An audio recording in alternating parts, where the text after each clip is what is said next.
You create yourself to make it.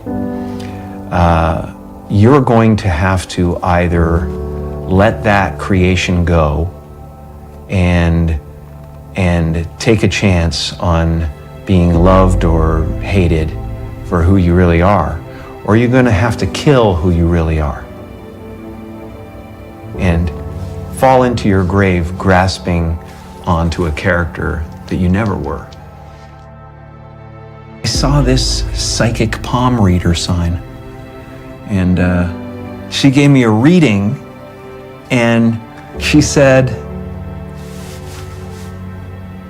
"You're about to do 3 things, 3 movies that will be very, very, very big and very important, and after that, it will be impossible for anyone to knock you down from that place."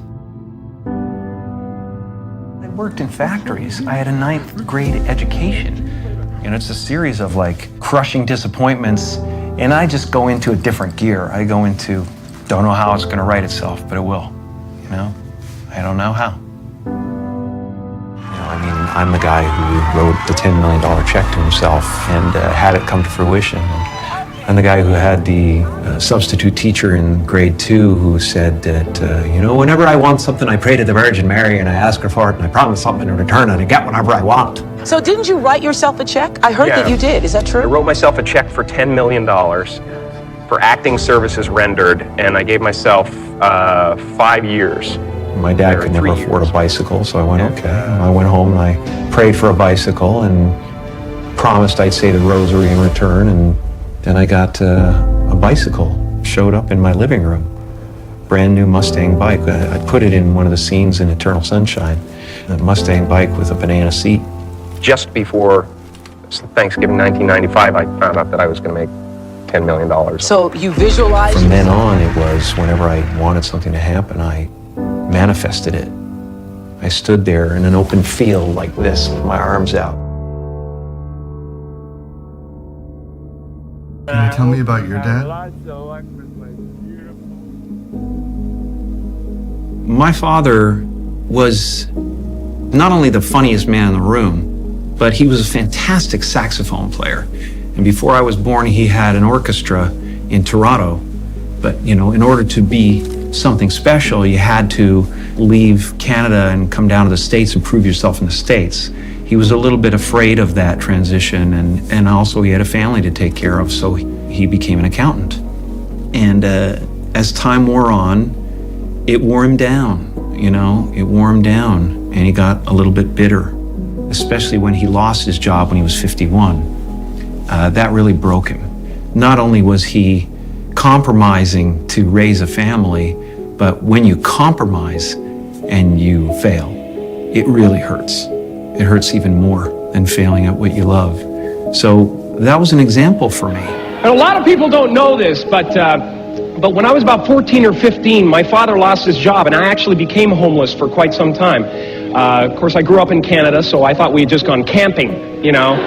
But, I learned that you can fail at what you don't love, so you might as well do what you love. There's really no choice to be made.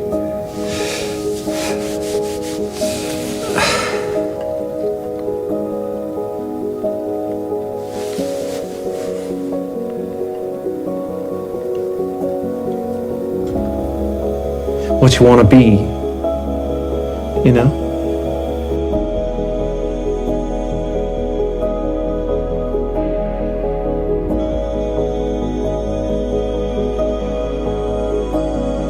Where did that transition take place? Somewhere in the middle of absolute confusion, absolute disappointment, absolute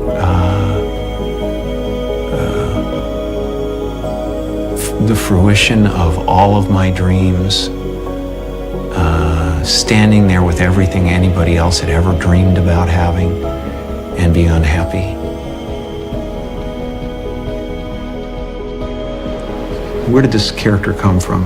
What is the dirt that the pearl is built around. And the pearl is the personality that you build around yourself as a protection against that thought.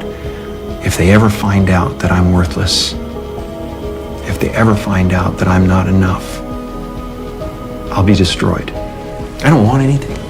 That's the craziest thing, and it's the weirdest thing to say in a place like America, where I have no ambition. I really, truly don't.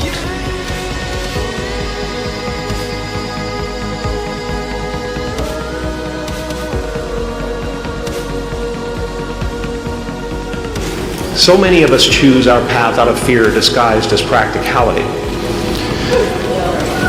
What we really want seems impossibly out of reach and ridiculous to expect, so we never dare to ask the universe for it. I'm saying I'm the proof that you can ask the universe for it.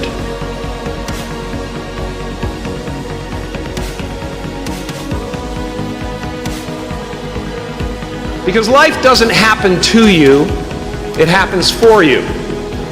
How do I know this? I don't, but I'm making sound, and that's the important thing. That's what I'm here to do. Sometimes I think that's the only thing that's important, really, It's just letting each other know we're here, reminding each other that we're part of a larger self.